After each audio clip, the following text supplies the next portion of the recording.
పొద్దున మనం ఇలాగే ఎవరు మన ఇంటి వాళ్ళు స్వార్థంతో బతుకుతే రేపు పొద్దున ఏది గిటంగా చేయలేని పరిస్థితి వస్తుంది మేడం. డాక్టర్లు తయారు కాలేరు, ఏమీ చేయలేరు. ఎందుకంటే ప్రతిదీ సాధన అవసరం కాబట్టి ప్రాక్టికల్గా అందరికీ అవసరం కాబట్టి బాడీ డొనేషన్స్, ఐ డొనేషన్స్ పైన కొంచెం ప్రభుత్వం అనేది లాంఛనాలతో కొంచెం ఏదైనా లాస్ట్ టైం తమిళనాడులో కొన్ని చూశాను మేడం. బాడీ ఆర్గాన్ డొనేషన్ చేస్తే వాళ్ళ బాడీకి మంచి అధికార లాంఛనాలతోని అంత్యక్రియలు పూర్తి చేయడము ఇలాంటివి చేస్తున్నారు. కాబట్టి మన రాష్ట్రంలో ఏంటంటే అలాంటి కొన్ని పనికిరాని పథకాలను తీసేసి మంచి పథకాలు తీసుకుంటే మంచి భవిష్యత్తు ఉంటుంది. ప్రతి ఒక్కరికి మంచి మెసేజ్ ఇస్తారు. కాబట్టి ప్రభుత్వాలు ఏంటంటే కొంచెం ఆలోచించి నిర్ణయం తీసుకుంటే బాగుంటుందని. అలాగే సినిమాటోగ్రఫీ మినిస్టర్ నేను వేడుకుంటున్నాను. సినిమాలో వచ్చేటప్పుడు కొన్ని సినిమాలలో సిగరెట్ తాగేటప్పుడు ఇంకా యాడ్ రాదు మేడం, కింద పోస్ట్ రాదు. కొన్నిట్లలో వస్తుంది, కొన్నిట్లో రాదు. వెబ్ సిరీస్లో అసలు రాదు. అంటే చెప్తున్నా, ఎందుకంటే ఒక హాస్పిటల్ రాగానే రక్తదానం చేయండి.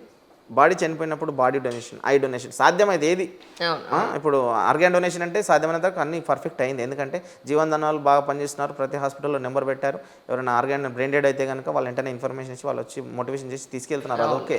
కాకపోతే organ donation main, body donation ఒకటి, ఐ డొనేషన్ ఒకటి బాగా ఏకాగ్రత పెట్టి కొంచెం సినిమాటోగ్రఫీ మినిస్టర్ గారు ప్రతి సినిమాలో ఒక యాడ్స్ ఒకటి, ఆ ఏ హీరోలో ఆ సినిమాలో ఆ హీరో ఒక 2 minutes ఇంటర్వెల్ టైంలో ఒక 1 minute మెసేజ్ ఇస్తే బాగుంటుంది.